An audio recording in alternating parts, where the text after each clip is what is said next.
আল্লাহর প্রত্যেকটা সৃষ্টি সুন্দর।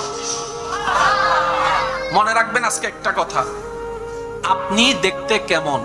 উত্তর একটাই, আপনার রবের আপনাকে যেইভাবে দেখতে ভালো লেগেছে আপনার রব আপনাকে সেভাবে বানিয়েছে। আজকে থেকে যদি কাউকে একটু কালো দেখেন ব্যঙ্গানো যাবে? আজকে থেকে কাউকে যদি একটু থোতলা দেখেন ব্যঙ্গানো যাবে? আজকে থেকে কাউকে যদি অন্ধ দেখেন ব্যঙ্গানো যাবে? দেখতে ইচ্ছা হয়েছে, আল্লাহ আপনাকে চোখ দিয়েছে। যাকে চোখ ছাড়া দেখতে ইচ্ছে হয়েছে তাকে আল্লাহ চোখ ছাড়া বানিয়েছে। যে থোতলাই কথা বললে রবের সুন্দর লাগে তাকে আল্লাহ রব থোতলার ব্যবস্থা করে দিয়েছেন। মনে থাকবে ইনশাআল্লাহ। কারো কোনো কমতি নিয়ে হেয় ঠাট্টা করা যাবে? আপনারা হয়তো আমার সাথে এই কথা একমত হতে পারেন।